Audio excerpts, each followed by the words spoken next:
Hello friends, स्वागत है आपके अपने class 10 twelfth only YouTube channel पर। तो आज हम बात करने वाले हैं संज्ञा की।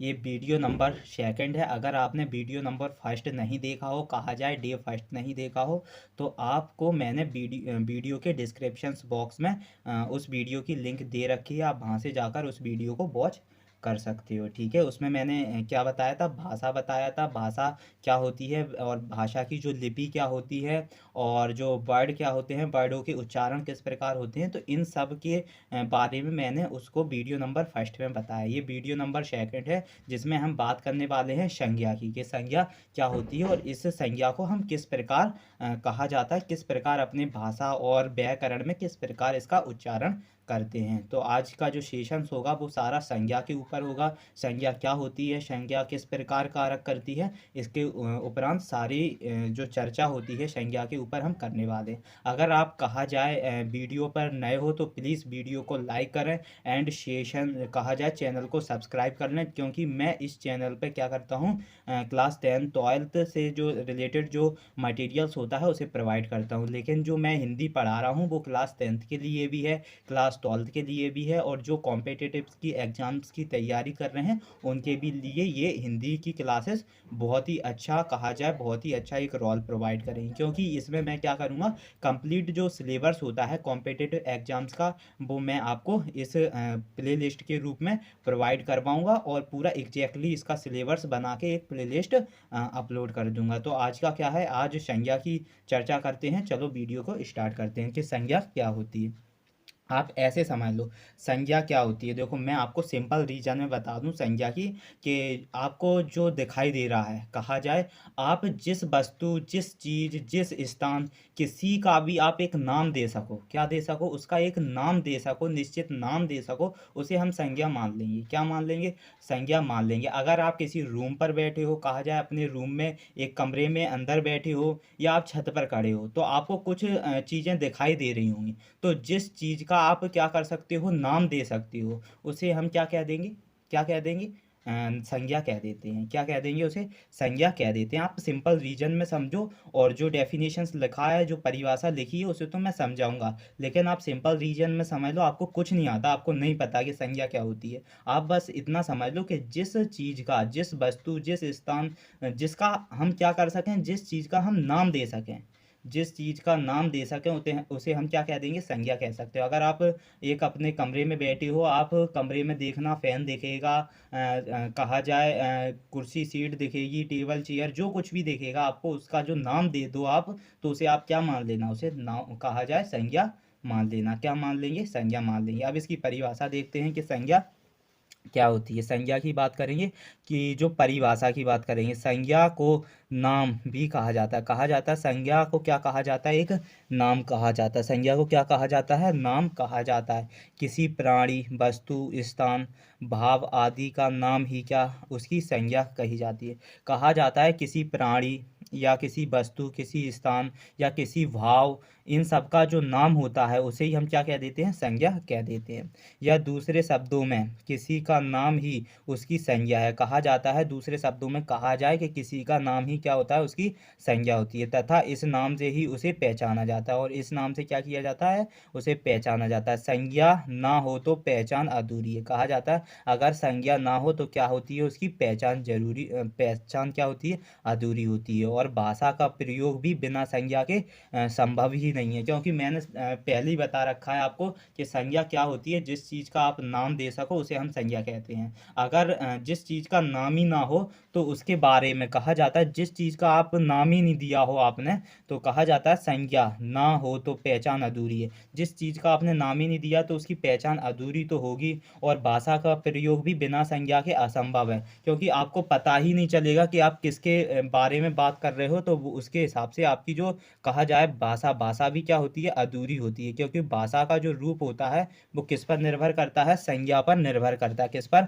संज्ञा पर। तो जिस चीज़ या जिस वस्तु का आपने नाम ही नहीं दे पाया तो उसकी पहचान आप कैसे बता सकते हो। तो संज्ञा क्या होती है, संज्ञा की परिभाषा की बात करेंगे, कि जिस वस्तु, जिस प्राणी या जिस भाव का हम क्या कर सकें, नाम दे सकें, उसे हम संज्ञा कहते हैं, या संज्ञा को हम नाम से भी जानते हैं। और संज्ञा के बिना उसकी पहचान मंजूरी होती है और बिना संज्ञा के उसे जानना, उसे पहचानना एक असंभव कहा जाता है, असंभव होता है। अब संज्ञा के प्रकार पढ़ेंगे। कहा जाता है जो मुख्य रूप, जो संज्ञा के मुख्य रूप, संज्ञा 3 प्रकार की होती है। वैसे तो 5 प्रकार की होती है, लेकिन जो संज्ञा होती है मुख्य रूप से वो 3 प्रकार की होती है। 3 प्रकार की कौन कौन सी होती है? व्यक्तिवाचक संज्ञा, जातिवाचक संज्ञा और भाववाचक संज्ञा। ये मैं कब बता रहा हूँ? ये आपको मैं कह रहा हूँ मुख्य रूप से बता रहा हूँ। मुख्य रूप से 3, वैसे आपको जनरली 5 प्रकार में आपको संज्ञा की बताई होगी कि संज्ञा कितने 5 प्रकार की होती है, लेकिन मैं आपको अभी बता रहा हूँ कि संज्ञा के प्रमुख 3 प्रकार ही बताए गए हैं। आप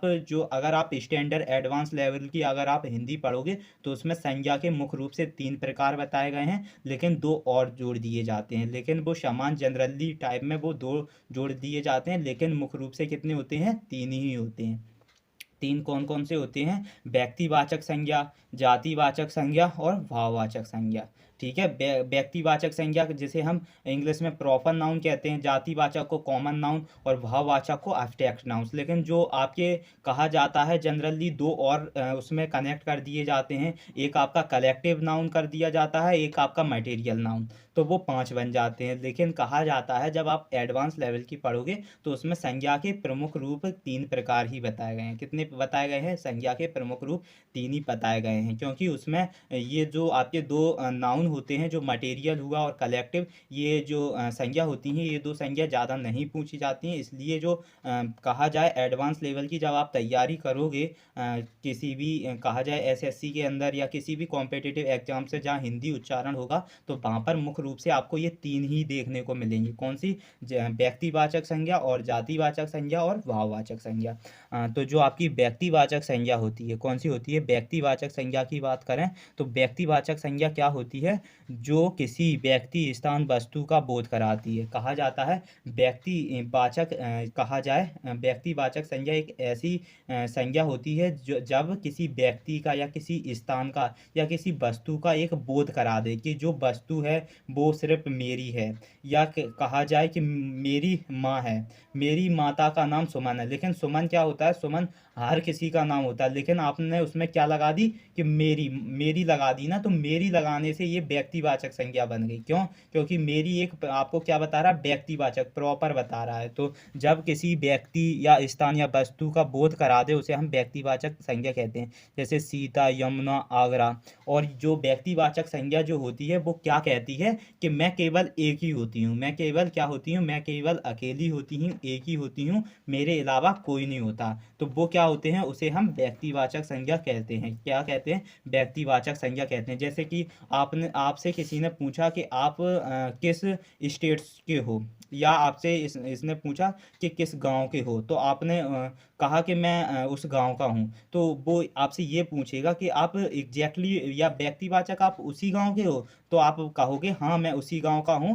और इस कंडीशंस में वो क्या, उस स्थान का नाम क्या बताओगे आप? वो व्यक्तिवाचक संज्ञा में आ जाएगा। जैसे यमुना हुआ, आगरा हुआ, ये एक ही है, तो ये क्या है? व्यक्तिवाचक संज्ञा होते हैं। तो व्यक्तिवाचक संज्ञा क्या होते हैं? जब किसी व्यक्ति, स्थान या वस्तु का एक एग्जैक्टली प्रॉपर बोध करा दे तो उसे हम क्या कहते हैं?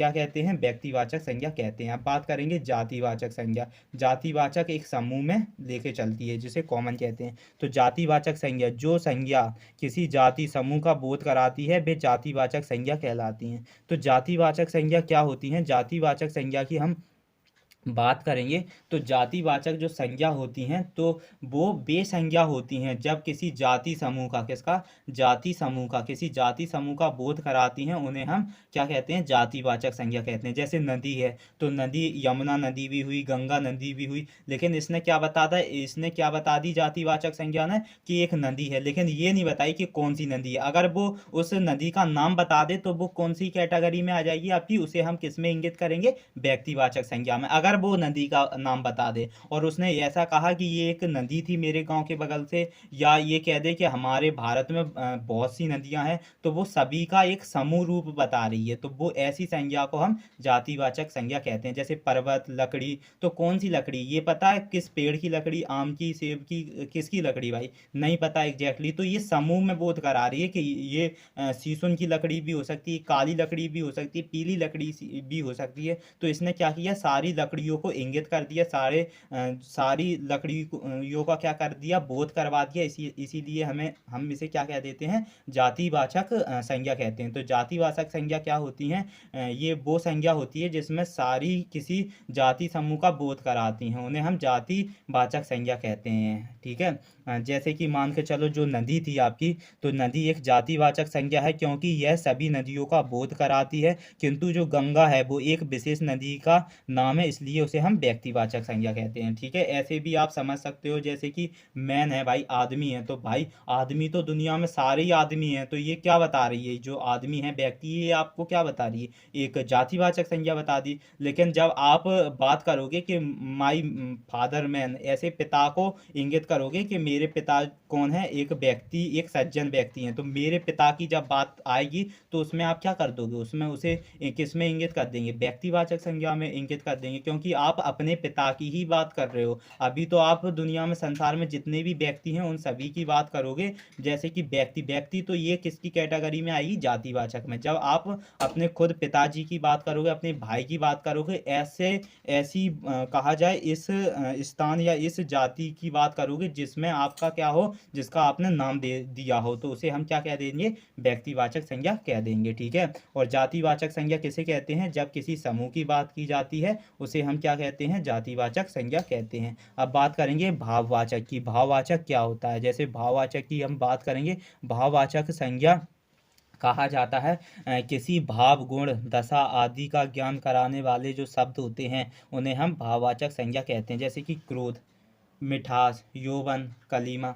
कहा जाता है मुझे क्रोध आ रहा है भाई, तो क्रोध आपको दिखा, उसे देखा, आपके दोस्त को देखा, भाई किसी को नहीं देखा, ये आपके शरीर में होने वाले एक गुण है, भावना है, दशा है आपकी। तो इन सबको हम कहाँ इंगित करते हैं, इन सब का हम बोध किस संज्ञा में कराते हैं, भाववाचक संज्ञा में कराते हैं। मिठास, भाई ये मीठा है, भाई तुम मीठा है, तो ये आपको दिखा कि ये मीठा था, ये कैसा कड़वा था, भाई नहीं दिखा मुझे मीठा, तो ये किसी की गुण थी, उसकी क्वालिटी थी, तो ये किस में इंगित करेंगे, इसे हम भाववाचक संज्ञा में इंगित करेंगे। यौवन, कलीमा, जो आपकी भावना, जैसे मुझे उसके प्रति क्या है, प्यार है, तो प्यार आपको दिखा, नहीं दिखा भाई, उसने क्या किया, उसने क्या किया, हवा बहुत जोरों से चल रही है और मुझे क्या लग रही है, ठंड लग रही है, तो आपको ठंडी दिखी भाई, जब आपको ठंड लग रही है तो ठंड दिख रही है, नहीं दिख रही है, आपकी क्या भावना और गुण दशा को क्या करती है, इन सब का बोध कराती है, इसीलिए हम इन्हें क्या कहते हैं, भाववाचक संज्ञा कहते हैं। जैसे भावना की बात करेंगे कि भाववाचक संज्ञा का निर्माण जातिवाचक संज्ञा शब्दों से और सर्वनाम से, किससे, और सर्वनाम से, विशेषण से तथा अव्यय से किया जाता है। कहा जाता है जो भाववाचक संज्ञा जो होती है, किसकी बात करें, भाववाचक संज्ञा की बात करें, तो भाववाचक संज्ञा का जो निर्माण होता है वो किसी जातिवाचक संज्ञा के शब्दों से, जिसमें सर्वनाम से या किसी विशेषण से या किसी अव्यय से किया जाता है, किसका, भाववाचक संज्ञा का जो निर्माण होता है। ठीक है, तो भाववाचक संज्ञा क्या होती है, जब हम किसी की भावना, गुण, उसकी क्वालिटी, दशा, उसका ज्ञान क्या करते हैं, प्रकट करते हैं, बोध कराते हैं, उन्हें हम भाववाचक संज्ञा कहते हैं। अब इसके कुछ एग्जाम्पल्स देख लेते हैं, उदाहरण देख लेते हैं। जैसे कि इस साइड क्या है, जातिवाचक संज्ञा है, और इस साइड क्या है, भाववाचक संज्ञा है। क्या है, भाववाचक संज्ञा, जातिवाचक संज्ञा। जैसे पुरुष है भाई, पुरुष है, तो पुरुष क्या है, ये एक पुरुष क्या हो जाएगा, जातिवाचक संज्ञा हो जाएगा, ये कॉमन है भाई। कौन सा पुरुष है, आप बताओ भाई, कि मेरे पिताजी एक पुरुष हैं, कि मेरा भाई एक पुरुष है, कि मेरे चाचा एक पुरुष हैं, तो इसमें सारी जाति का बोध हो रहा है, एक समूह का बोध हो रहा है, कि कौन सा पुरुष की बात कर रहे हैं एग्जैक्टली मुझे पता नहीं है। ठीक है, अब इसमें कहा है कि भाववाचक संज्ञा में पुरुष तत्व आ जाएगा, तो पुरुष तत्व क्या होते हैं, जो मानवता, पुरुष तत्व होती है, जो क्या होती है, नरों का क्या होता है, पुरुष तत्व होता है, उसे हम क्या कह देते हैं, भाववाचक संज्ञा कह देते हैं। जैसे नारी, भाई नारी कौन सी, मम्मी के दीदी, कौन सी नारी, भाई नहीं पता मुझे कौन सी, तो ये इन सबका समूह है ये एक नारियों का, तो इसीलिए हम इसे जातिवाचक संज्ञा कहेंगे। और जैसे नारी तत्व एक क्या हो जाएगा, भाववाचक तत्व है। तो नारी तत्व आपको दिखती है, आपकी मम्मी आपसे प्यार करती हैं तो आपको दिखता है भाई, नहीं दिखता है, वो एक नारी तत्व निभाती हैं आपके साथ, तो इस कंडीशंस में उसे क्या कह देते हैं, भाववाचक संज्ञा कह देते हैं। जैसे गुरु है भाई, कौन सा गुरु, आप जिसे पर कहा जाए डांसिंग क्लास जाते हो वो गुरु है आपका, या आप मैथ की क्लास जाते हो वो गुरु है, या आप हिंदी की क्लास पढ़ते हो, या आप class 10 12th only YouTube channel पर पढ़ रहे हो वो गुरु है आपके, आपको नहीं पता कौन सा गुरु है। तो ये सब क्या है आपका जातिवाचक संज्ञा, क्या है आपका ये जातिवाचक संज्ञा। लेकिन उसका जो गुरु तत्व है, जो उसकी गुरु तत्व की भावना है, वो आपकी क्या हो जाएगी, एक भाववाचक संज्ञा हो जाएगी। तो इसके कुछ एग्जाम्पल्स थे जातिवाचक संज्ञा और भाववाचक संज्ञा के। अब और एग्जाम्पल, अब बात करते हैं सर्वनाम की और भाववाचक की, कि सर्वनाम जो होता है और भाववाचक में अंतर, इसके जो उदाहरण है उनकी बात करेंगे। जैसे अपना, अपना एक क्या है, मेरा जो है वो क्या है, एक सर्वनाम हो जाए, क्या है भाई, प्रोनाउन, सर्वनाम है भाई, प्रोनाउन। और एक बात और कहूँ आपको, सर्वनाम क्या होता है, देखो सर्वनाम की मैं एक सिंपल सी डेफिनेशन आपको बता दूं कि सर्वनाम क्या कहता है, क्या कहता है, जो नाउन होता है, नाउन कहता है सर्वनाम से कि अगर मेरी ज़रूरत पड़ी, अगर मेरी एक बार ज़रूरत पड़ी, नाउन कहता है किससे, सर्वनाम से, कि मेरी एक बार ज़रूरत पड़ी, नाउन कहता है किससे, सर्वनाम से, तो मैं क्या आऊँ, तो मैं क्या करूँगा, आऊँगा। लेकिन अगर मेरी दोबारा ज़रूरत पड़ी तो मैं किसे भेजूँगा, सर्वनाम को भेजूँगा। तो आप ऐसे समझ सकते हो कि जो सर्वनाम क्या होता है, सर्वनाम क्या करता है, एक नाउन के कहा जाए संज्ञा के स्थान पर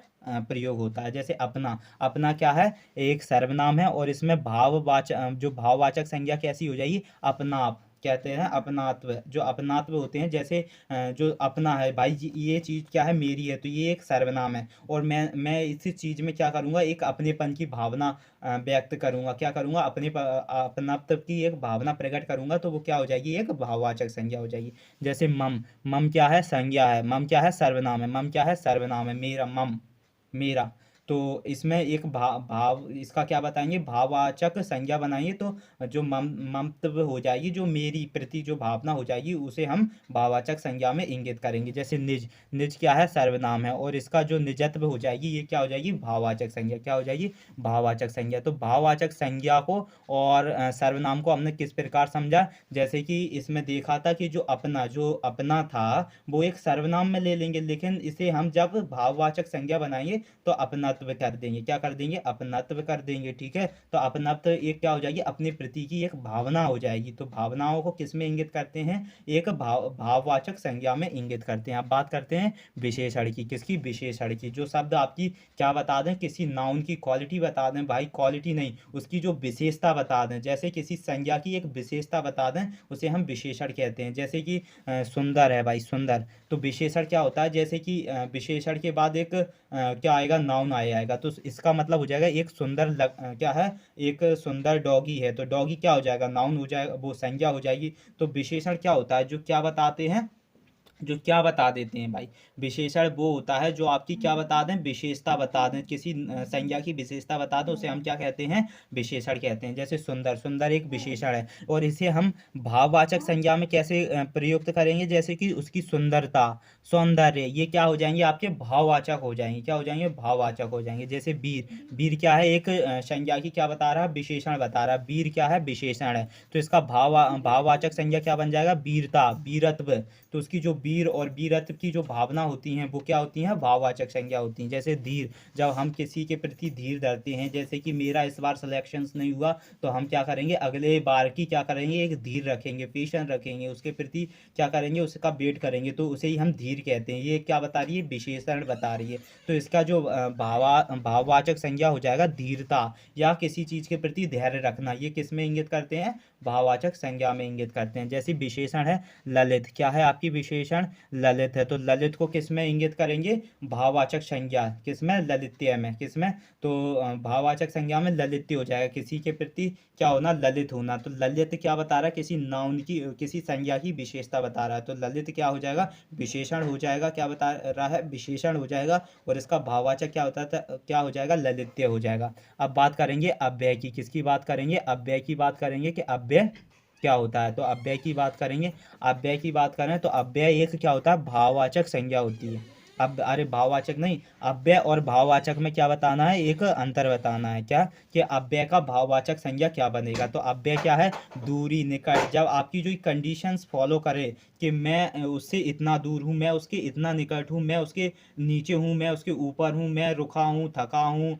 रो रहा हूँ, तो ये सब किस में इंगित करते हैं, किस में लिए जाते हैं, ये अव्यय में लिए जाते हैं। तो उन सबको हम क्या कहते हैं, अव्यय कहते हैं। और तो अव्यय के जो आपके क्या बनेंगे, भाववाचक संज्ञा कैसे बनेंगे, जैसे दूर। तो दूर जो है वो क्या है, अव्यय हो जाएगा। और दूर का अव्यय का भाववाचक संज्ञा क्या बन जाएगी, दूरी। तो मेरे और उसके प्रति कितनी क्या है, दूरी है। किसके, मेरे और उसके प्रति। जो भी आप सोच सकते हो, तो सोच सकते हो कि मैं उससे क्या हूँ, इतना दूर हूँ, तो वो आपसे क्या बन जाएगी, वो आपकी एक भाववाचक संज्ञा बन जाएगी। जो दूरी हो जाएगी वो आपकी भाववाचक संज्ञा बन जाएगी। जैसे कि निकट, निकट क्या है, अव्यय है। तो अव्यय का कहा जाए, निकट अव्यय का क्या भाववाचक संज्ञा बनाएंगे, तो निकटता हो जाएगी कि मेरे और उसके प्रति क्या है, इतनी निकटता है। ठीक है, अब बात करेंगे नीचे की। तो नीचे क्या है, आपका एक अव्यय है, और इसका हम जब भाववाचक संज्ञा बनाएंगे तो निचाई हो जाएगी। तो निचाई क्या है, भाववाचक संज्ञा हो जाएगी। जैसे रुकना, रुकना क्या है, आपका एक अव्यय है, और इसका हम भाववाचक संज्ञा बनाएंगे तो रुकावट हो जाएगी। रुकावट क्या है, भाववाचक संज्ञा।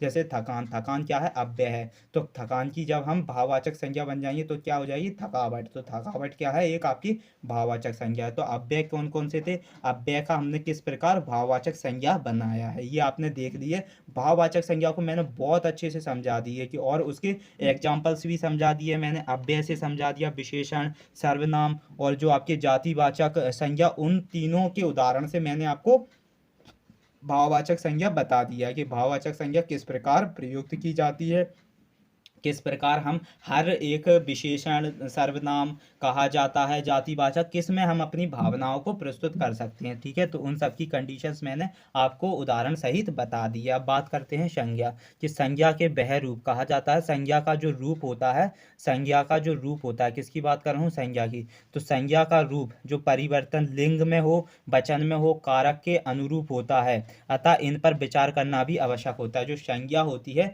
तो संज्ञा का जो रूप, संज्ञा का जो रूप परिवर्तन होता है, किन किन चीज़ों में परिवर्तन होता है, किसी लिंग में परिवर्तन होता है। लिंग क्या होते हैं, जब आपकी क्या बता दे, उसकी एक कहा जाए जिस रूप से यह जाना जाए कि वस्तु या व्यक्ति या किसी जाति या किसी स्त्री, उसके लिंग का अनुपात निर्धारित किया जाए, उसे हम क्या कहते हैं, लिंग कहते हैं। वचन क्या होते हैं, एक वचन, दो वचन, ये चीज़ क्या है, वचनों में है। या अनुरूप या कारक, वो क्या कारक होता है। तो इन सब की जो अवहेलना की जाती है, इन सब का जो विचार किया जाता है, वो संज्ञा के रूप को परिवर्तन करता है। क्या करता है, संज्ञा का रूप परिवर्तन करता है। तो संज्ञा के जो रूप परिवर्तन हो रहे हैं, लिंग, वचन, कारक, अनुरूप होता है, इन पर विचार करना भी हमारे लिए बहुत ही आवश्यकता होती है। तो देख लेते हैं एक बार कि संज्ञा का पद के परिचय के बारे में बात करेंगे, कि जो संज्ञा का परिचय पद क्या होता है। तो जो संज्ञा का जो पद परिचय होता है, तो वाक्य में जो प्रयुक्त शब्दों का पद परिचय देते समय जो संज्ञा अपना भेद या लिंक, वचन या कारक, या लिंक हो या वचन हो या कारक हो, अन्य पदों से उसका क्या बता दें, संबंध बताना चाहती हैं, उन्हें हम क्या कहते हैं, संज्ञा के पद या परिचय, संज्ञा का परिचय कहते हैं। तो संज्ञा का जो पद परिचय की बात करें, संज्ञा के पद परिचय की बात करें, तो वाक्यों में जो प्रयुक्त होते हैं शब्द, उन पर जो पद परिचय होता है, जैसे कि समय संज्ञा, उसका भेद या उसका लिंक या उसका वचन या उसका कारक, अन्य पदों में उसका क्या होता है, संबंध बताया जाता है, उसे हम संज्ञा का पद परिचय कहते हैं। जैसे राम ने रावण को क्या कर दिया, राम ने रावण को बाण से मारा। तो राम जो थे, तो राम ने क्या किया, रावण को किससे मारा, बाण से मारा। तो राम क्या हो जाएगा, राम जो था, राम संज्ञा भी है, व्यक्तिवाचक है, पुल्लिंग भी है, एक वचन भी है, कर्ता कारक भी है, और क्या है, मारा, कहा जाए मारा जो है, मारा भी है, और जो क्रिया का कर्ता भी है। तो राम क्या क्या हो जाएंगे। ठीक है, इन्हीं सब की अवहेलना किससे की जाती है, संज्ञा का पद परिचय से की जाती है। तो संज्ञा का पद परिचय क्या होता है, जिसमें हम लिंक, वचन, कारक, कहा जाए संज्ञा की सारी जो संज्ञा की सारी अवहेलना प्रयुक्त कर लें, कि संज्ञा में जो होने वाला जो शब्द, जो वाक्य हुआ है, जैसे कि राम ने रावण को बाण से मारा, तो राम जो था वो क्या, संज्ञा भी था, व्यक्तिवाचक भी था, पुल्लिंग भी था, एक वचन भी था, कर्ता कारक भी था, मारा, क्रिया, कर्ता, ये सब किसमें है राम में है, तो उसे ही हम क्या कहते हैं, संज्ञा का पद परिचय कहते हैं। एक एक करके हम इन शब्द को अच्छे से पढ़ लेंगे, तैयार कर लेंगे, आप कभी नहीं भूलोगे। अगर आप मेरे साथ जुड़े हो स्टार्टिंग से लेकर एंड तक, जब तक वीडियो खत्म होने तक आप जुड़े हो, तो अच्छे से आप अपना जो नाउन सेशंस है, नाउन का सेशंस बहुत अच्छे से क्लियर करने वाले हो। ठीक है, अब बात करते हैं जो रावण था, रावण की बात करेंगे कि रावण किसमें प्रयुक्त करता है। रावण अपनी संज्ञा का जो पद परिचय कैसे देता है, तो जो रावण था वो संज्ञा था, व्यक्तिवाचक था, पुल्लिंग भी था, एक वचन भी था, और कर्म कारक भी था, और मारा और क्रिया का कर्ता भी था। अब ये कर्म कारक क्यों है, क्योंकि जो राम ने जो कार्य किया है रावण के ऊपर, इसलिए इसे कर्म कारक बना दिया। लेकिन राम क्या कर रहा था, रावण को मार रहा था, इसलिए ये कर्ता कारक था। ठीक है, अब बात करेंगे बाण की, किसकी, जो बाण उसमें घला है भाई, रावण मर चुका है भाई, तो रावण जो है वो संज्ञा भी है। जो बाण है आपका, बाण की बात करें, जो धनुष होते हैं उसमें जो तीर होते हैं उन्हें हम बाण कहते हैं। तो जो बाण है वो संज्ञा है, एक जातिवाचक है, उसका एक नाम है, पुल्लिंग भी है, एक वचन है, और कारण क्या है, कारण कारक भी है। वो राम एक कारण कारक भी है। ठीक है, और जो मारा है और क्रिया का साधन भी है। तो इन सब से मैंने आपको बहुत अच्छा एग्जाम्पल्स था, आप कभी नहीं भूल पाओगे इसे, कि राम ने क्या किया, राम ने रावण को बाण से मारा है। तो राम क्या था, रावण क्या था, तो राम आपका एक कर्ता कारक था, और रावण क्या था, कर्म कारक था, और बाण क्या था, एक कारण कारक था। तो इन सब की मैंने अवहेलना आपको जो की है, जो प्रयुक्त की है, उसे ही हम क्या कहते हैं, संज्ञा का पद परिचय कहते हैं। क्या कहते हैं, इन सब की जो कंडीशंस आपको मैंने बताई है, राम रावण बाण की, इन शब्द की जो कंडीशंस बताई है कि राम कर्ता कारक था, रावण कर्म कारक है, बाण कारण कारक है। तो इन सब की अवहेलना मैंने किस प्रकार आपको बता पाई है, एक संज्ञा का पद का परिचय करके, संज्ञा का पद परिचय के रूप में आपको बताई है, उसे ही हम क्या कहते हैं, संज्ञा का पद परिचय कहते हैं। जैसे कि कहा जाए, जो पद परिचय होता है, किसकी बात कर रहे हैं,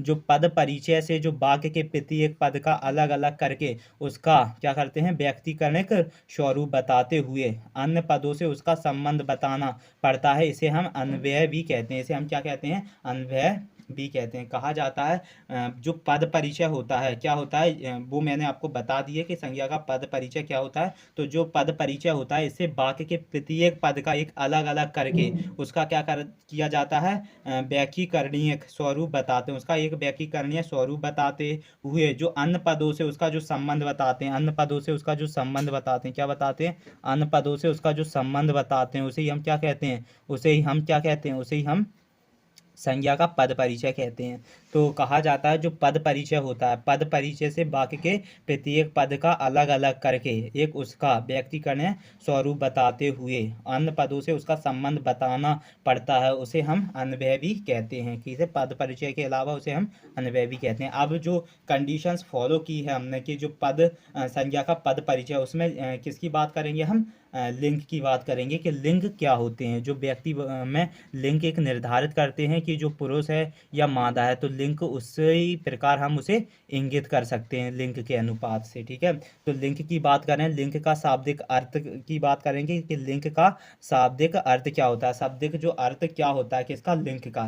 तो जिन शब्दों के, कहा जाता है जिन शब्दों के जिस रूप से यह जाना जाए कि वर्णित वस्तु या व्यक्ति पुरुष जाति का है, कहा जाता है जो लिंग की बात करें, तो लिंग का जो शाब्दिक अर्थ होता है, कहा जाता है लिंग का शाब्दिक अर्थ जो होता है, लिंग का जो शाब्दिक अर्थ है, कहा जाता है ऐसे चिन्ह, जिन चिन्हों से जो शब्द के जिस रूप से यह जाना जाए, जिस रूप से यह जाना जाए कि जो वर्णिक वस्तु या व्यक्ति या पुरुष जाति का है या स्त्री जाति का है, उसे ही हम क्या कहते हैं, उसे ही हम लिंग कहते हैं। कहा जाता है लिंग का जो शाब्दिक अर्थ समझते हैं, चिन्हित अर्थ समझते हैं, लिंग से यह जाना जाए, लिंग क्या होती है, लिंग एक कहा जाता है लिंग का शाब्दिक अर्थ एक चिन्ह होता है, लिंग का जो शाब्दिक अर्थ चिन्ह होता है, लिंग क्या होता है भाई, लिंग एक ऐसा शब्द जिसके माध्यम से हम क्या बता सकते हैं कि जो व्यक्ति, जो वस्तु है, या वो व्यक्ति है, या वो स्त्री, या वो पुरुष है, उसे ही हम क्या कह देंगे, लिंग कह देंगे। क्या कह देते हैं, लिंग कहते हैं। लिंग के द्वारा संज्ञा, सर्वनाम, विशेषण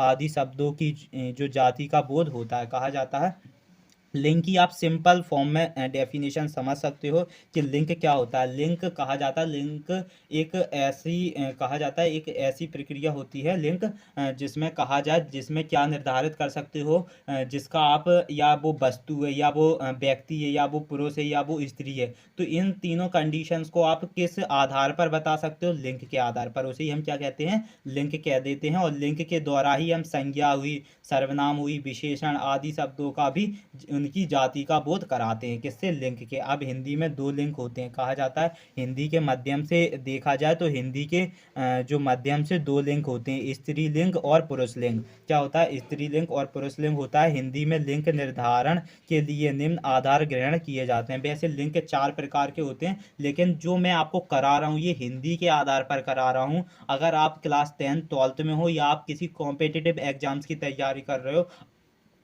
आप अपनी हिंदी को स्ट्रॉन्ग बनाना चाहते हो, ये बड़ी हिंदी है, एडवांस लेवल है। इसमें जो कहा जाए, वैसे लिंक आपको जनरली आपने देखे होंगे तो कहा जाए चार प्रकार के देखे होंगे, लिंक चार प्रकार के देखे होंगे, लेकिन कहा जाता है हिंदी में दो ही लिंक बताए गए हैं। कहा जाता है हिंदी में दो ही लिंक होते हैं। कहा जाता है जब आप अच्छी हिंदी पढ़ोगे तो उसमें हिंदी को दो ही रूप में बताया गया है कि हिंदी में दो लिंक होते हैं। ठीक है, वैसे तो मैंने कहा जाए आपने क्या पढ़ा होगा, सामान्य रूप से चार प्रकार के लिंक पढ़े होंगे, कि लिंक जो होते हैं, जो आपके जेंडर होते हैं वो चार प्रकार के होते हैं, लेकिन कहा जाता है हिंदी में दो ही लिंक होते हैं। कहा जाए जो हिंदी होती है तो हिंदी में दो ही लिंक होते हैं, स्त्री लिंग और पुरुष लिंग। हिंदी में लिंक निर्धारित के लिए निम्न आधार ग्रहण किया जाता है। वो कौन कौन सा आधार है उससे हम देख लेते हैं। चल की बात करें कि रूप के आधार पर लिंक जो होते हैं, या तो आप उसे उसकी अवहेलना कहा जाए किस आधार पर उसे ग्रहण कर सकते हो लिंक को, उसके रूप के आधार पर कर सकते हो,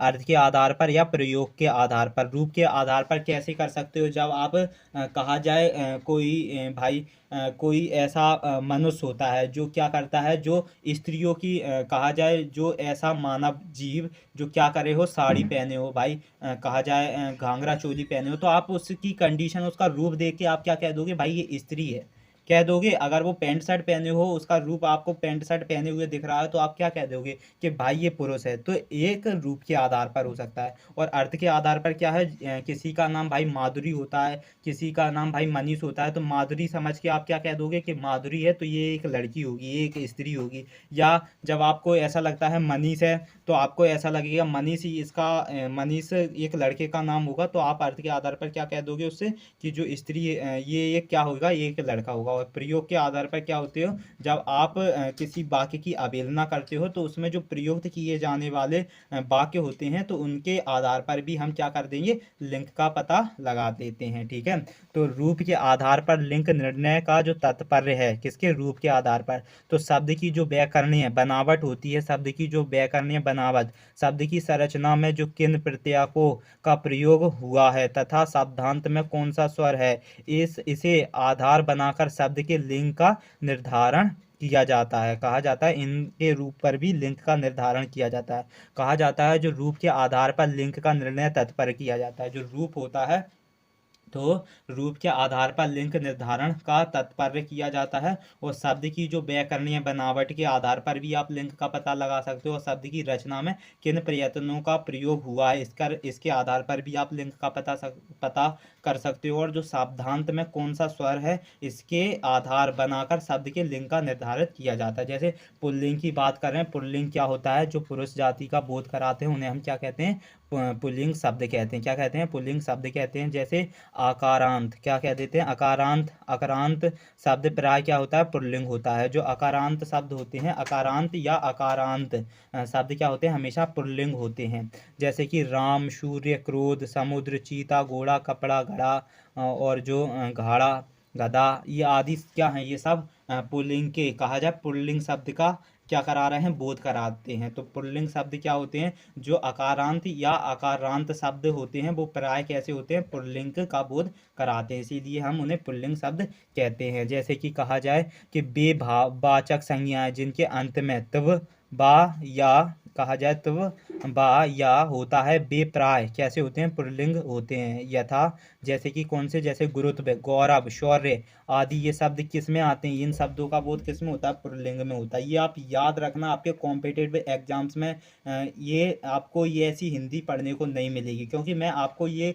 जो हिंदी पढ़ा रहा हूँ ये आपके बोर्ड एग्जाम्स में, कहा जाए कॉम्पिटिटिव एग्जाम से, जहाँ से क्वेश्चंस बनते हैं एनसीईआरटी बुक से। ये जो मैं आपको जो पीडीएफ के, कहा जाए पीबीटी के रूप में जो मैं आपको पढ़ा रहा हूँ, कैसे पीबीटी के रूप में, तो ये कहाँ से निर्धारित किया है मैंने, ये सारा एनसीईआरटी से लिया है। अभी भी आपसे कह रहा हूँ एनसीईआरटी से लिया है, और एनसीईआरटी के क्वेश्चन ही आपको बोर्ड एग्जाम्स में, क्लास 10 12 कॉम्पिटिटिव एग्जाम्स में भी देखने को मिलते हैं। इसीलिए ये आपके क्वेश्चंस कैसे होने वाले हैं, बहुत ही ज़्यादा इंपॉर्टेंट्स होने वाले हैं, इसलिए आप इन्हें बहुत ध्यानपूर्वक इन सबको पढ़ते जाएंगे। जैसे कि भाववाचक संज्ञा की बात करें, भाववाचक संज्ञा में जिनमें अंत में क्या हो, तुव हो, बा हो, या हो, ऐसे हों, वो हमेशा क्या कराते हैं, पुल्लिंग का बोध कराते हैं। जैसे गौरव, गौरव, शौर्य आदि क्या होते हैं, ये सब क्या कराते हैं, पुल्लिंग का बोध कराते हैं। और कहा जाता है तीसरी कंडीशन कि जिन शब्दों में अंत में पा, पन, आब, आबा, गाना जुड़े होते हैं वे भी प्राय क्या कराते हैं, पुल्लिंग, कहा जाए पुल्लिंग का बोध कराते हैं। किसका कराते हैं, पुल्लिंग का बोध कराते हैं। जैसे बुढ़ापा, मोटापा, क्योंकि इसके अंत में क्या है, पा है। मोटापा अंत में क्या है, पा है। बचपन अंत में क्या है, पन है। घुमाव अंत में क्या है, अंत में का है, माव।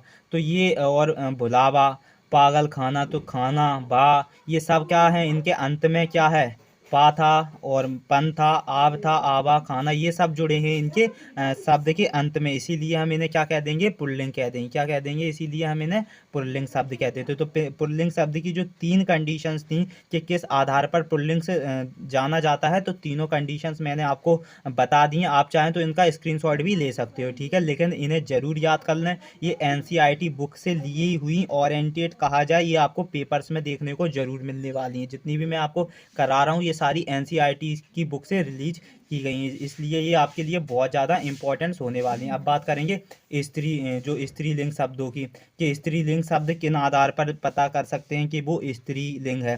कहा जाता है जो अकारांत शब्द स्त्रीलिंग बताते हैं। जो अकारांत शब्द होते हैं, कैसे शब्द, अकारांत जो शब्द होते हैं वो क्या बताते हैं, वो स्त्रीलिंग बताते हैं। यथा जैसे कि लता, रमा, ममता, ये शब्द क्या है, अकारांत शब्द हैं, तो इसलिए ये क्या बता रहे हैं, स्त्रीलिंग बता रहे हैं। जैसे इकारांत शब्द भी प्राय स्त्रीलिंग होते हैं। कहा जाता है जो इकारांत शब्द होते हैं वो भी क्या होते हैं, प्राय स्त्रीलिंग होते हैं। जैसे कि रीति हुआ, तिथि हुआ, हानि, हानि हुआ, किंतु इसके अपवाद भी हैं। जैसे कि कभी, कपि, रवि, ये क्या है, पुल्लिंग बता रहे हैं। क्या बता रहे हैं, ये पुल्लिंग होते हैं। कहा जाता है जो इकारांत शब्द होते हैं वो क्या बताते हैं, स्त्रीलिंग बताते हैं। जैसे रीति, तिथि, हानि, ये क्या बता रहे हैं, आपके स्त्रीलिंग बता रहे हैं, ठीक है। और तीसरी कंडीशन कौन है, जैसे इकारांत शब्द भी प्राय क्या बताते हैं, स्त्रीलिंग बताते हैं। ये इकारांत था, ये इकारांत था, ये इकारांत था, ठीक है। और यथा, जैसे कहा जाए नदी, रोटी, टोपी, ये भी क्या बताते हैं, स्त्रीलिंग शब्द बताते हैं। लेकिन किंतु जो अपवाद होते हैं, जैसे कि अपवाद में हाथी, दही, पानी, पुल्लिंग, ये अपवाद शब्द हैं, ये क्या बताएंगे, पुल्लिंग भी बताते हैं। ये जो अपवाद शब्द होते हैं। चौथी कंडीशन कहा जाए जो आई, या, आवट और आहट, ता, या प्रत्यय वाले जो शब्द भी क्या बताते हैं, स्त्रीलिंग बताते हैं। जैसे लिखाई, आई है इसमें भाई, लिखाई में आई है, स्त्रीलिंग बता रहा है। जैसे कि डिबिया भाई, लास्ट में क्या है, या है, क्या है, या है लास्ट में, इसलिए ये स्त्रीलिंग बता रहा है। मिलावट भाई, आवट है इसमें, इसलिए ये क्या बता रहा है, स्त्रीलिंग। जैसे घबराहट, तो आहट है इसमें, स्त्रीलिंग बता रहा है। सुंदरता, क्या है, ता है लास्ट में, स्त्रीलिंग। महिमा, माँ बता रहा है, इसलिए ये स्त्रीलिंग हो जाएंगे। तो कहा जाता है ये स्त्रीलिंग की 4 कंडीशंस थी कि किन प्रकार में आपको स्त्रीलिंग बता सकता है। आप चाहो तो इनका स्क्रीनशॉट ले सकते हो, और इनकी कुछ व्याख्या है उन पर हम चर्चा करते हैं। इनकी क्या क्या व्याख्या है उसकी देखते हैं। जैसे कहा जाता है जो प्रयोग के आधार पर लिंग निर्णय के लिए जो संज्ञा शब्द के साथ प्रयुक्त विशेषण, कारक, चिन्ह एवं क्रिया को आधार बनाया जाता है। कहा जाता है जो प्रयोग के आधार पर, किसके आधार पर, प्रयोग के आधार पर जो लिंग निर्णय जो होता है, प्रयोग के आधार पर लिंग निर्णय के लिए संज्ञा शब्द के साथ प्रयुक्त विशेषण, कारक, चिन्ह एवं क्रिया को आधार बनाया जा सकता है। जैसे यथा, जैसे अच्छा लड़का या अच्छी लड़की, ये आपका क्या कर रही है, ये आपको क्या बता रही है, प्रयोग के आधार पर आपका लिंग डिसाइड कर रही है। किसके, जब प्रयोग किया, जैसे अच्छा लड़का तो आपने बता दिया ये पुल्लिंग है, जैसे अच्छी लड़की, ये आप क्या कर रहे हैं, ये से प्रयोग के आधार पर बता रहे हैं। तो प्रयोग के आधार पर भी निर्णय लिया जा सकता है, और संज्ञा शब्द के प्रयुक्त विशेषण होने पर कारक चिन्ह के और क्रिया के आधार पर भी लिंग का पता लगाया जा सकता है। ठीक है, जैसे कि राम की पुस्तक, राम का चाकू, ये क्या है, जो पुस्तक है वो आपकी क्या है, स्त्रीलिंग है, और जो चाकू क्या है, पुल्लिंग है। जैसे राम ने रोटी खाई, और रोटी क्या है, स्त्रीलिंग, स्त्रीलिंग है, और क्रिया क्या हुई है, स्त्रीलिंग हुई है। राम ने आम खाया, तो आम क्या है, पुल्लिंग है, क्रिया कैसी हुई है, पुल्लिंग से। तो इसके आधार पर भी आप क्या बता सकते हो, आप अपना लिंग निर्धारित कर सकते हो। और कुछ इसकी बात करेंगे कि जो स्त्रीलिंग के प्रत्यय क्या होते हैं, स्त्रीलिंग के प्रत्ययों की बात करेंगे तो कहा जाता है, जो पुल्लिंग शब्द को स्त्रीलिंग बनाने के लिए कुछ प्रत्ययों को शब्द में जोड़ा जाता है, जिन्हें स्त्री प्रत्यय कहते हैं। कहा जाता है, जब आप पुल्लिंग शब्द को किस में बनाते हैं, स्त्रीलिंग बनाते हैं, तो कुछ शब्दों को जोड़ा जाता है जो प्रत्यय शब्द कहते हैं। कहा जाता है, जैसे कि आपने ऐसा देखा होगा कभी, उपसर्ग विसर्ग, तो उपसर्ग विसर्ग में कुछ शब्द को जोड़कर, उप जोड़कर, तो उसमें उपसर्ग बनाया जाता है। तो इसी प्रकार ये आपका क्या है, स्त्रीलिंग प्रत्यय है, कि कुछ जो पुल्लिंग शब्द होते हैं उसमें स्त्रीलिंग बनाने के लिए कुछ प्रत्ययों शब्दों को जोड़ा जाता है। उसे हम क्या कह देते हैं, स्त्री प्रत्यय कहते हैं। उसे हम क्या कहते हैं,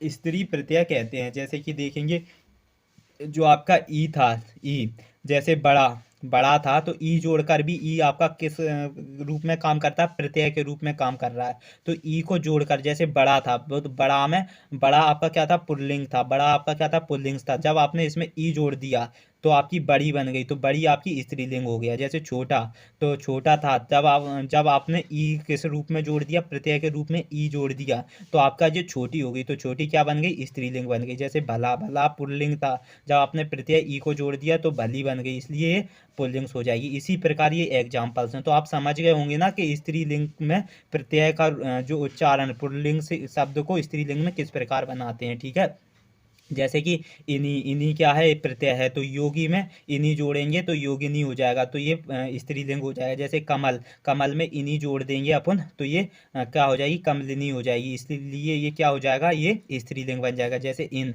जैसे धोबी था, तो धोबिन, धोबिन, इन जोड़ दिया अपन ने, तो इन क्या किस रूप में काम करता है, प्रत्ययों के रूप में काम करता है। तो प्रत्ययों को शब्द में जोड़ा जाता है। जो प्रत्ययों क्या है, इन क्या है, प्रत्यय है। जैसे धोबी, धोबी में इन कहा जाए तो प्रत्यय को जोड़ दिया तो वो धोबिन बन गई। धोबिन क्या था, पहले धोबी पुल्लिंग था, तो धोबिन बनाने के लिए इसे मैंने प्रत्यय को जोड़ दिया, प्रत्यय क्या था, इन, तो ये धोबिन स्त्रीलिंग बन गई। जैसे तेली, तेली में इन जोड़ दिया तो तेलिन बन गई, तो तेलिन क्या हो जाएगा, स्त्रीलिंग हो जाएगा। ठीक है, जैसे कि नी क्या है, प्रत्यय है, तो जो मोर था आपका पुल्लिंग था, इसलिए आपने नी जोड़ दिया, नी क्या है, प्रत्यय, प्रत्यय को जोड़ दिया तो जो मोरनी बन गई, तो मोरनी क्या है, स्त्रीलिंग है। जैसे चोर, चोर में नी क्या है, प्रत्यय, प्रत्यय को जोड़ दिया तो चोरनी बन गई। जैसे आनी, आनी क्या था, आनी प्रत्यय था। जैसे जेठ, जेठ पुल्लिंग था, तो जेठ पुल्लिंग को स्त्रीलिंग बनाना है तो इसमें प्रत्यय आनी को जोड़ दोगे तो जेठानी, जेठानी स्त्रीलिंग बनेगी। जैसे देवर, देवर में आनी जोड़ दिया तो देवरानी। तो इस प्रकार मैंने आपको एग्जाम्पल्स के रूप में बताया। अगर आप अभी भी आप इस चीज को भूल जाओ तो भाई फिर आपको मेरे से अच्छा कोई नहीं बता पाएगा, क्योंकि मैंने इतना इजीली एक्सप्लेन किया है कि अगर एक बच्चा भी होगा ना वो भी समझ जाएगा कि किस प्रकार स्त्रीलिंग प्रत्यय को किस प्रकार हम पुल्लिंग शब्द को स्त्रीलिंग में बना सकते हैं। एक दो एग्जांपल्स और हैं, जैसे आयन, आयन जैसे ठाकुर, ठाकुर में आयन, आयन प्रत्यय का काम करेगा तो ठाकुर आयन एक स्त्रीलिंग बन जाएगी। जैसे पंडित, पंडित में आयन प्रत्यय को जोड़ देंगे तो पंडित आयन बन जाएगी, स्त्रीलिंग बन जाएगी। जैसे बेटा, बेटा क्या है, पुल्लिंग से, पुल्लिंग में प्रत्यय इया को जोड़ देंगे तो बिटिया क्या है, स्त्रीलिंग। जैसे लोटा, लोटा में इया को जोड़ देंगे, इया क्या है, प्रत्यय है, तो प्रत्यय को जोड़ देंगे तो लुटिया बन जाएगी। इस प्रकार हम पुरुष लिंग से स्त्रीलिंग बना सकते हैं। कहा जाता है कुछ शब्द अर्थ की दृष्टि से समान होते हैं, कुछ भी लिंग की दृष्टि से भिन्न होते हैं। कहा जाता है कुछ शब्द ऐसे होते हैं जो अर्थ के आधार पर समान होते हैं, और कुछ शब्द ऐसे भी होते हैं जो लिंग की दृष्टि से भिन्न होते हैं, और उनका उचित एवं सम्यक प्रयोग करना चाहिए। उनका क्या करना चाहिए, उचित और सम्यक प्रयोग करना चाहिए। जैसे कि ये पुल्लिंग है, ये स्त्रीलिंग है। जैसे कि ये पुल्लिंग क्या होता है, ये कैसे शब्द हैं, ये आपके कुछ शब्द अर्थ की दृष्टि से कैसे दिखेंगे, आपको समान दिखेंगे, लेकिन उनका क्या होता है, उनका लिंग की दृष्टि से भिन्न किए जाते हैं, उन्हें लिंग के आधार पर बताओगे। जैसे पुल्लिंग्स, पुल्लिंग्स क्या है, कबीर, तो कावेत्री स्त्रीलिंग हो जाएगी। जैसे विद्वान तो विदुषी, नेता नेत्री, महान महती, और साधु साध्वी। इस प्रकार हम इन्हें किस प्रकार बना रहे हैं, ये शब्द कुछ कैसे दिख रहे हैं, अर्थ की दृष्टि से तो समान दिख रहे हैं, कवि कावित्री, लेकिन इन्हें लिंग की दृष्टि से भिन्न किया जाता है। लिंग के आधार पर इन्हें आप बता पा रहे हो कि ये पुल्लिंग है और ये स्त्रीलिंग है। और कहा जाता है जो उपयुक्त, कैसे, जो उपयुक्त शब्द का सही प्रयोग करने पर ही शुद्ध वाक्य बनता है। कहा जाता है उपयुक्त शब्द का प्रयोग करने पर ही क्या होता है, उपयुक्त शब्द का सही प्रयोग करने पर ही शुद्ध वाक्य बनाया जा सकता है। जैसे कि कहा जाए आपकी महान कृपा होगी, तो ये एक आपका क्या है, आपकी महान कृपा होगी। क्या महान कृपा होगी भाई, तो ये अशुद्ध शब्द है। जैसे आपकी जो महती कृपा होगी, कैसी, महान की जगह आपने क्या लिख दिया, महती कृपा होगी, तो ये आपका क्या बन जाएगा, शुद्ध वाक्य बन जाएगा। कैसा वाक्य बन जाएगा, शुद्ध वाक्य बन जाएगा। जैसे वह एक विद्वान लेखिका है, क्या है भाई, विद्वान लेखिका है, तो लेखिका के लिए जो विद्वान लेखिका, लेखिका क्या है आपकी एक स्त्रीलिंग है भाई, लेखिका स्त्रीलिंग है, तो लेखिका के लिए विद्वान का यूज नहीं करेंगे, क्योंकि विद्वान आपका क्या है, पुल्लिंग है। विद्वान क्या है आपका, पुल्लिंग है। विद्वान क्या है, पुल्लिंग है। क्या है, विद्वान पुल्लिंग है, तो ये आपका अशुद्ध वाक्य था।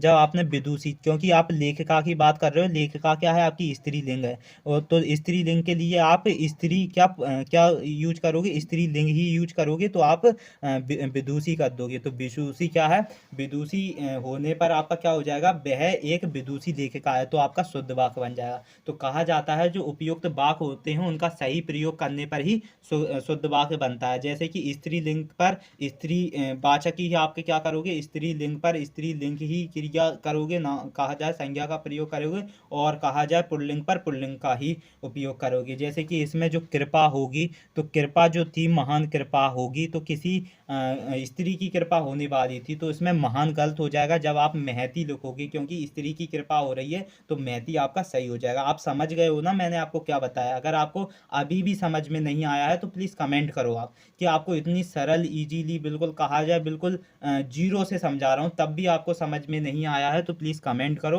मैं भी तो देखूँ कि भाई किस बच्चे को समझ में नहीं आया है, तो मैं शायद इन टॉपिक्स के दोबारा से वीडियो अपलोड कर सकता हूँ। क्योंकि जब मैं इतना ईजीली समझा रहा हूँ, बिल्कुल एक एक शब्द समझा रहा हूँ, छोटी हिंदी व्याकरण, कहा जाए जो बच्चा होता है उसे इतना पता नहीं होता कि संज्ञा क्या होती है, तो उसे भी समझ में आ जाएगा कि भाई संज्ञा इस प्रकार से हम लिखते हैं, और इसमें स्त्रीलिंग पुरुषलिंग किस प्रकार हम इसके एग्जाम्पल्स, अगर आप आगे चलकर, अगर आप क्लास 12th में हो, आगे चलकर आप किसी भी कॉम्पिटेटिव एग्जाम्स की तैयारी करोगे जहाँ पर हिंदी का सिलेबस मिलेगा, तो वहाँ पर ये मेरी जो पीडीएफ बन के तैयार हो रही है, ये आपको बहुत ज़्यादा, कहा जाए बहुत ज़्यादा एक इम्प्रूव होगी, एक अच्छे रूप में काम करेगी। ठीक है, अब बात करेंगे वचन की, कि वचन क्या होते हैं, किसकी बात कर रहे हैं, वचन की बात करेंगे। तो वचन की सबसे पहले परिभाषा समझते हैं। वचन, वचन का अभिप्राय संज्ञा से है। कहा जाता है जो वचन होता है उसका एक रूप नंबर कहा जाए संख्या से होता है। तो विकारी शब्द के जिस रूप से उनकी संख्या एक या अनेक का बोध होता है उसे हम क्या कहते हैं, वचन कहते हैं। कहा जाता है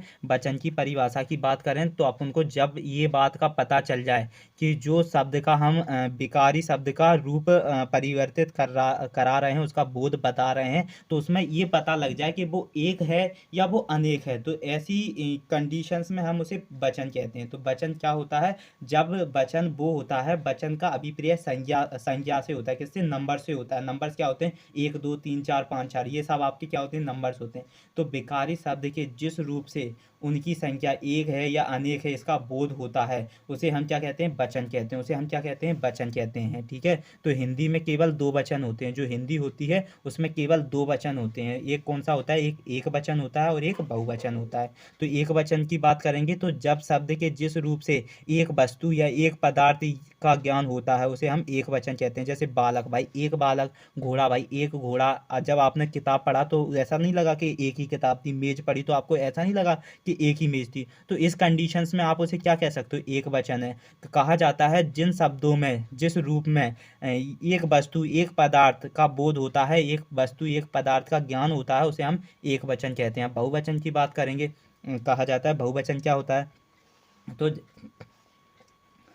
शब्द के जिस रूप से अधिक वस्तुएं, कहा जाता है शब्द के जिस रूप से अधिक वस्तुओं तथा पदार्थों का ज्ञान होता है। जब आपको ऐसा अनुमान लगे, ऐसा शब्दों से ऐसा अनुमान लगे कि वस्तुएं या पदार्थों का ज्ञान हो रहा है एक से अधिक का, तो उसे हम बहुवचन कहते हैं। जैसे बालकों, भाई अब जब आपने इस शब्द को पढ़ा, बालकों, घोड़ों, किताबों, मेजों, तो आपको ऐसा अनुभव नहीं हुआ कि एक से अधिक की बात हो रही है ना, तो इन्हें हम बहुवचन कहते हैं। अब बात करेंगे बहुवचन बनाने में जो प्रयुक्त होने वाले प्रत्यय की, कि बहुवचन बनाने में जो प्रयोग होने वाले प्रत्यय क्या होते हैं। किसकी बात कर रहे हैं, कि बहुवचन बनाने में जो प्रयुक्त वाक्य जो होते हैं उनकी बात कर रहे हैं। जैसे ए अकारांत, जो एक अकारांत पुल्लिंग तत्भाव संज्ञाओं में जो अंतिम आ के स्थान पर ए कर देने से बहुवचन हो जाता है।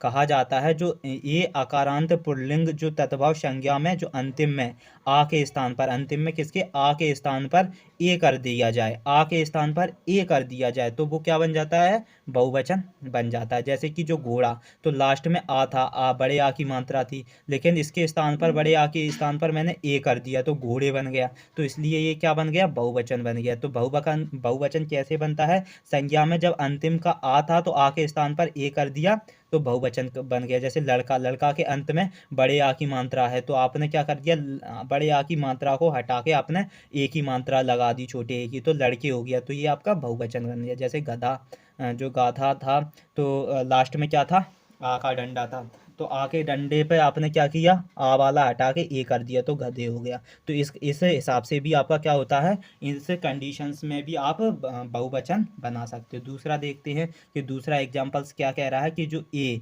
अब इसमें अंगा की जो ए पे क्या है, बिंदी है, तो एंग जो अकारांत, जो ए अकारांत, इसमें आकारांत थे, इसमें अकारांत है, ए अकारांत स्त्रीलिंग शब्दों में भी ए जोड़ने पर वे बहुवचन बन जाते हैं। और जो स्त्रीलिंग शब्द होते हैं, इसमें हम पुल्लिंग की बात कर रहे थे, अब इसमें हम किसकी बात करेंगे, स्त्रीलिंग को बनाना है। अब आपको क्या बनाना है, स्त्रीलिंग को। जैसे कि स्त्रीलिंग को कैसे बनाएंगे, जैसे कि पुस्तक, तो इसमें आ था तो पुस्तकें कर दी, तो स्त्रीलिंग बन जाए, वो बहुवचन बन जाएगा। बात, तो बातें कर दिया, क्योंकि इसमें क्या कर दिया आपने, ए को जोड़ दिया, किसको जोड़ दिया, ए को जोड़ दिया, किसको जोड़ दिया, ए को जोड़ दिया, तो आपकी क्या बन गई, ये क्या बन गई, बहुवचन कर दी। जैसे सड़क, सड़क में आपने ए को जोड़ दिया तो आपका क्या बन गया, ये सड़कें बहुवचन बन गया। माता, माता में ए जोड़ दिया, माताएं। लेखिका, लेखिका में ए जोड़ दिया, तो ये क्या बन गई आपकी, बहुवचन बन गई। तो इस प्रकार भी आप बहुवचन बना सकते हो। ठीक है, तीसरी कंडीशंस में या जोड़ेंगे, तो या एकारांत स्त्री शब्दों में भी जोड़कर उसे बहुवचन बना सकते हैं। जैसे कि जाति, जाति में क्या करोगे आप, या जोड़ दोगे, जाति में क्या कर दोगे, या जोड़ दोगे, क्या जोड़ दो, या एकारांत स्त्री लिंग शब्दों में भी बहुवचन बना। जैसे जाति, जाति में या जोड़ दोगे तो जातियाँ हो जाएगा, ठीक है, तो ये बहुवचन बन जाएगा। रीति, रीति में या जोड़ दोगे तो रीतियाँ, ये बहुवचन। नदी, नदी में या जोड़ दोगे तो नदियाँ। जैसे लड़की, लड़की में या जोड़ दोगे तो लड़कियाँ बन जाएगा। तो इस प्रकार भी आप क्या कर सकते हो, बहुवचन बना सकते हो। अब ये चौथा एग्जाम्पल है जिसमें ओ का प्रयोग करके भी बहुवचन बना सकते हो। ये मैं एग्जाम्पल्स आपको क्यों बता रहा हूँ,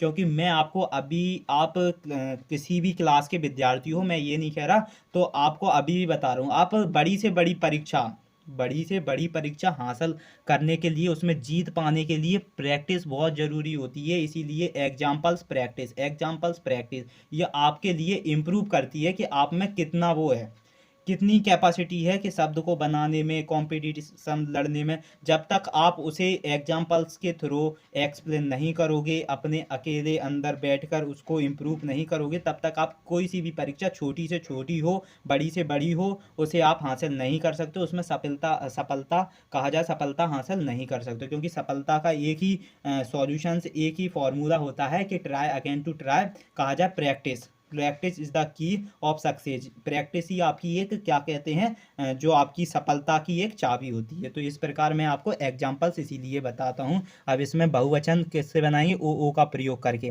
जैसे कथा, कथा में ओ का प्रयोग कर दिया तो कथाओं बहुवचन। साधु, साधु में ओ का प्रयोग कर दिया, साधुओं। माता, माता में ओ का प्रयोग कर दिया तो माताओं। ये क्या बन गई आपकी, बहुवचन कर दी। जैसे कि कभी कभी कुछ शब्द भी बहुवचन बनाने के लिए जोड़े जाते हैं, कभी कभी कुछ शब्द भी क्या होते हैं, बहुवचन बनाने के लिए जोड़े जाते हैं। जैसे यथा, कौन कौन से, ब्रंद, ब्रंद में मुनिबंध, तो ये बहुवचन बन गया। जन जन में युवजन, तो ये बहुवचन बन गया। गण गण में कृष कृषक गण, तो बहुवचन बन गया। वर्ग में आपका छात्र वर्ग, बहुवचन बन गया। लोग लोग एक वचन है, इसमें नेता लोग जोड़ दिया तो बहुवचन। तो कहा जाता है कभी कभी कुछ शब्दों को बहुवचन बनाने के लिए कुछ शब्दों को जोड़ दिया जाता है, तो वो क्या बन जाते हैं, बहुवचन बन जाते हैं। जैसे कहा गया है वाक्य में जो वचन संबंधी अनेक अशुद्धियां होती हैं। कहा जाता है जो वाक्य होते हैं, शब्द होते हैं, जो वाक्य होते हैं, वाक्य में जो वचन वचन जो होते हैं उसके संबंधित अनेक अशुद्धियां होती हैं, जिनका जो निराकरण करना आवश्यक होता है। जैसे कुछ शब्द सदैव बहुवचन में ही प्रयुक्त होते हैं, कुछ शब्द ऐसे होते हैं जो सदैव बहुवचन के रूप में ही प्रयुक्त होते हैं। जैसे कि प्राण, प्राण जो हुआ तो प्राण क्या है, हो जाएगा बहुवचन में। से किस प्रकार प्रयोग करेंगे, किसको, प्राण की बात करें तो प्राण जो होते हैं, प्राण इसका बहुवचन में किस प्रकार हम प्रयोग कर सकते हैं। जैसे प्राण जो हुआ तो प्राण, मेरे प्राण क्या है, झटपटाने लगे, मेरे प्राण क्या करने लगे, झटपटाने लगे। तो इसे हमने बहुवचन में प्रयुक्त ही, बहुवचन में क्या हो गया, ये सदैव बहुवचन में ही प्रयोग होते हैं। जो प्राण हुआ, दर्शन हुआ, आंसू, होश, बाल, ये क्या होते हैं, ये सदैव बहुवचन में प्रयोग होते हैं। जैसे दर्शन, मैंने आपके दर्शन किए। आंसू, आंखों से आंसू निकल पड़े हैं। तो ये शब्द ऐसे शब्द हैं जो बहुवचन, किसमें, बहुवचन में ही प्रयुक्त होंगे। क्या किसमें होंगे, बहुवचन में। बाल, मेरे बाल कटा दीजिए, तो बाल क्या है आपके, बहुवचन है। एक बाल कटेगा आपका भाई, एक बाल नहीं कटेगा, सारी बाल कटेंगे। कहा जाए बालों से, कहीं जगह जगह से बाल कटेंगे, तो वो क्या है, ये एक ऐसे शब्द हैं जो क्या होंगे, बहुवचन में ही प्रयुक्त होंगे। जैसे कि हस्ताक्षर, मैंने कागज पर क्या कर दिया, हस्ताक्षर कर दिए। तो हस्ताक्षर क्या, एक आ लिख के भग जाओगे भाई, पूरा नाम डालोगे। तो ये ऐसे शब्द हैं जो हमेशा किसके रूप में प्रयुक्त होते हैं, बहुवचन के रूप में प्रयुक्त किए जाते हैं। जैसे कुछ शब्द नित्य एक वचन में, अब कहा जाता है कुछ शब्द ऐसे होते हैं जो हमेशा एक वचन में प्रयुक्त किए जाते हैं। किस में किए जाते हैं, हमेशा एक वचन में प्रयोग किए जाते हैं। जैसे कि माल, कैसे, माल, तो माल लूट लिया, माल क्या है, एक वचन है। जनता, जनता भूल गई, जनता क्या है, एक वचन। सामान, सामान खो गया, एक वचन। सामग्री, सामग्री क्या है, एक वचन। वाहन, सामग्री जल गई।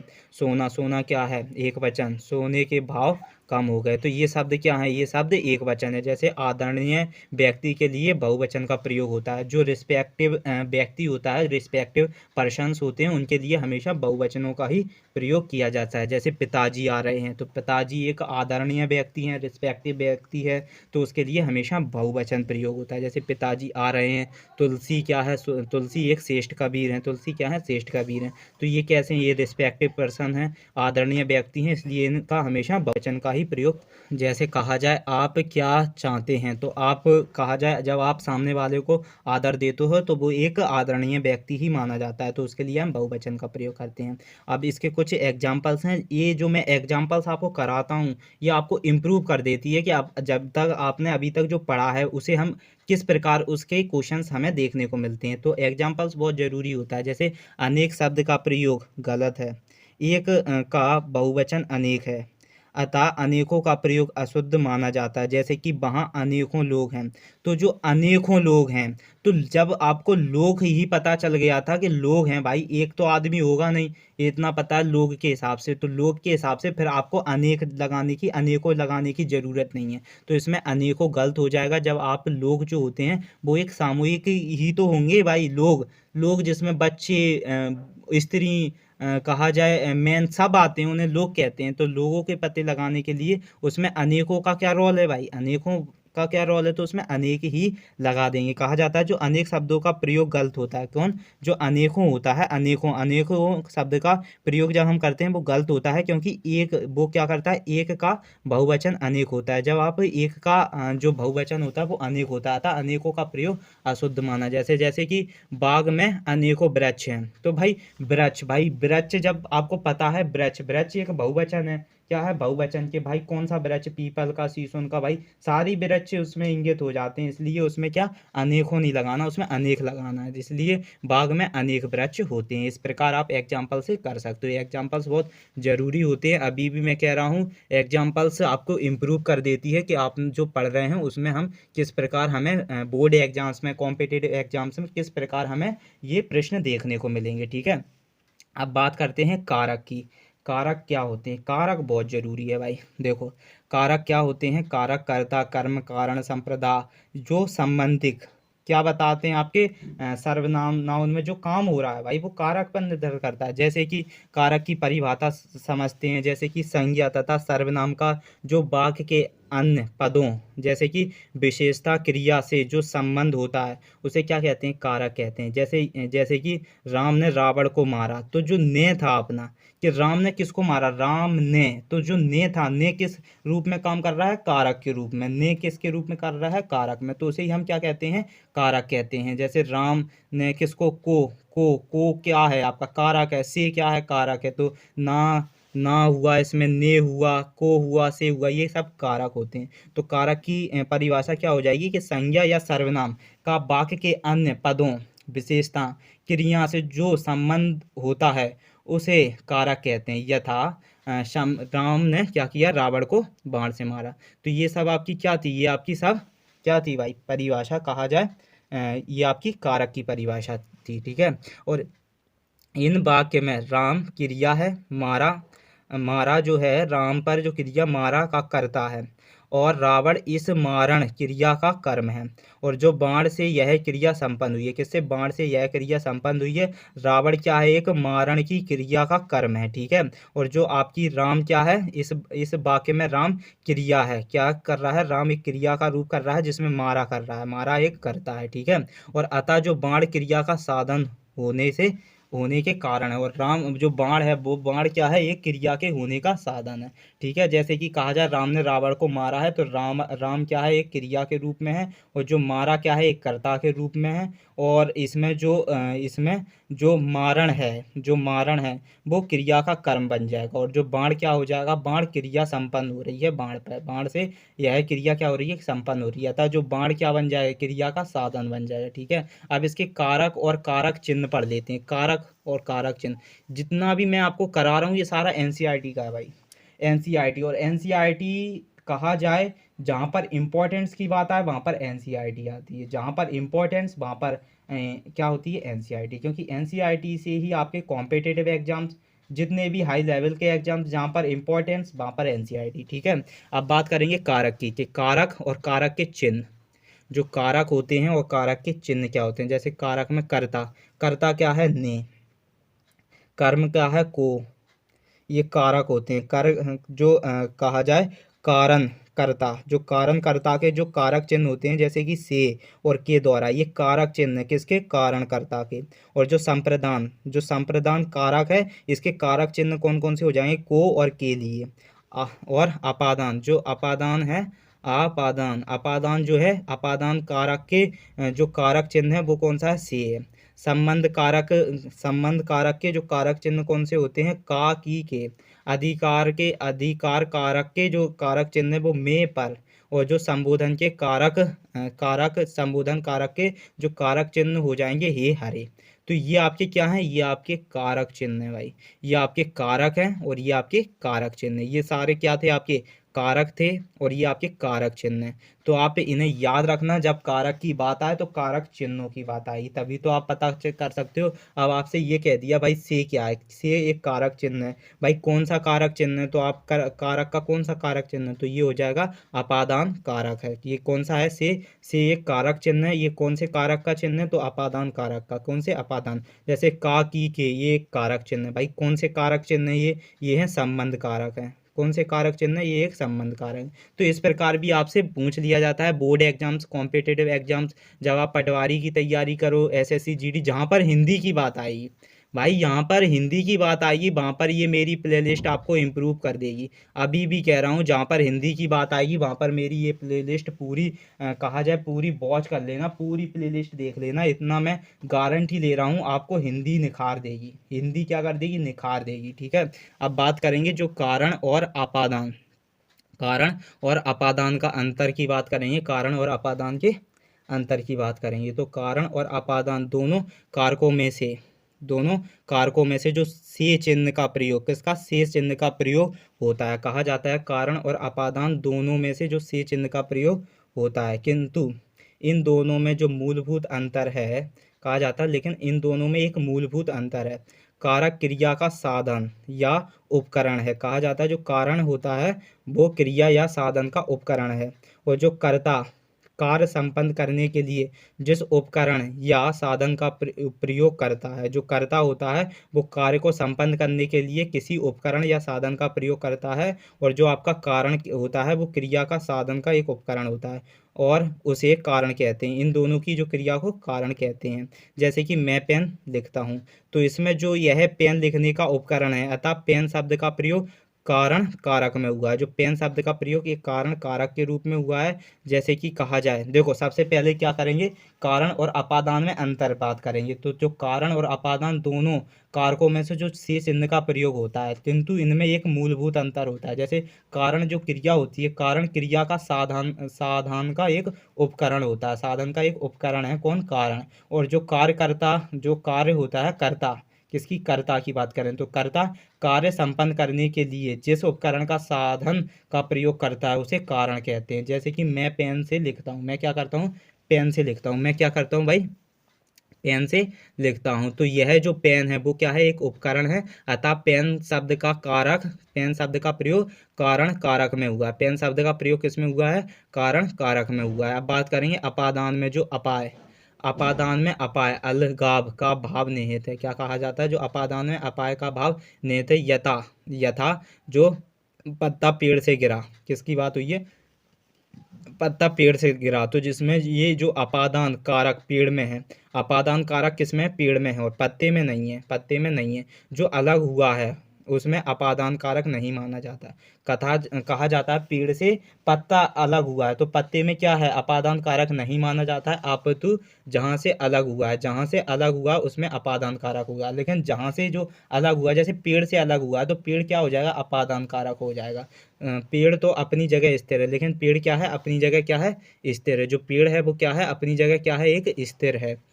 पत्ता अलग हो गया है तो ध्रुव स्थिर वस्तु में अपादान होगा। तो ध्रुव स्थिर जो वस्तुएं होती हैं उसमें अपादान होगा। एक अन्य उदाहरण वह, एक अन्य उदाहरण और है, वहाँ गांव से चला गया, वह गांव से चला गया। तो गांव से जो चला गया, गांव तो अपनी जगह स्थिर है, वह गांव से चला गया।